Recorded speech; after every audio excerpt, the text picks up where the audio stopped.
So today we have our next plenary speaker. It's going to be Professor Bridget Waller. First of all, thank you, Professor Waller. It's a pleasure to have you here. Thank you. Nice to be here. Okay, can you tell us a bit about yourself and your research field? Yes, so I'm Bridget Waller, and I'm a professor in evolution and social behaviour. But most of my work is on facial expression and the evolution of facial expression and how facial expression is used in social interaction and how it contributes to communication.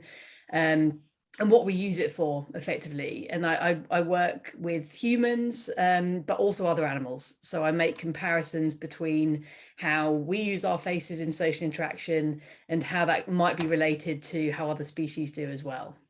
Oh, wow, how interesting. So do you use facts as well?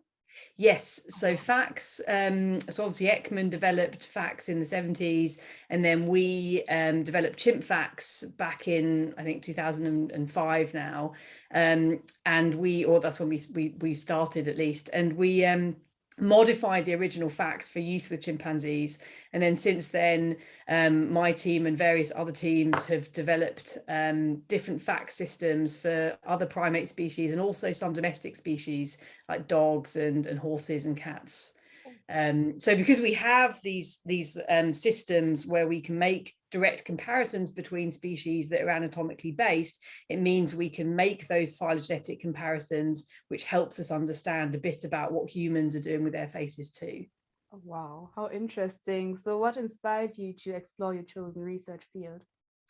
Well, I think the face is intrinsically interesting to everybody. You know, we look at faces in other people, and obviously since the pandemic and we're using things like Zoom all the time, we're also looking at our own faces a lot. So, you know, we're constantly thinking about how faces are used, and they're crucial in how we communicate with each other.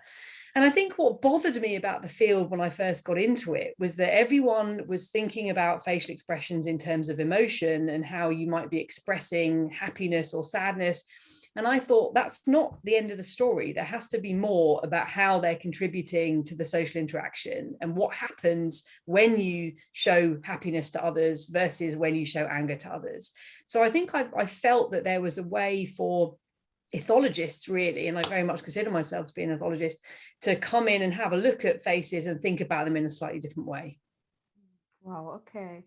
Moving on to the Congress, what topic will you present at this year's Congress, and how would you describe your topic or like summarize it to people with no background knowledge about psychology or like ethology or biology? Well, I'm going to be talking about our general approach to facial expression and the way that we make comparisons and how we try and understand the evolution of facial communication.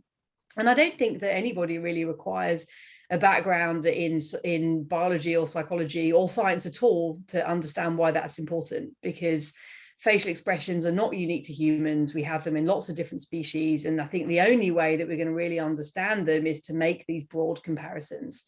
So I think this is an intrinsically accessible topic that we don't need any specific scientific background to find interesting and to hopefully understand. Okay. And what are your expectations for this year's Congress? Well, I love the idea of this Congress. I'm very excited about it. And I think one of the main reasons I like this group and I like this approach is because it's interdisciplinary. So I myself have a background in biology and psychology, mainly in biology, actually, even though now I sit very much within a psychology department. And I think there's huge value in triangulating these different approaches, and that's what I'm hoping to also see at this Congress, where people are thinking about psychological phenomena, they're thinking about behaviour, but they're bringing a biological approach to try and understand that in a slightly different way. So I'm really looking forward to lively and interesting debates about human behaviour, what we're doing, why we do it, and I think it's going to be great. Yeah. Me too. Like I can't wait for your talk. I can't wait for the Congress in general. And if the audience is just as excited as I am, I think they should definitely sign up or submit their own paper for like interesting talks and lovely days in Würzburg. Thank you very much, Professor Waller. Great, no problem. Very much looking forward to it.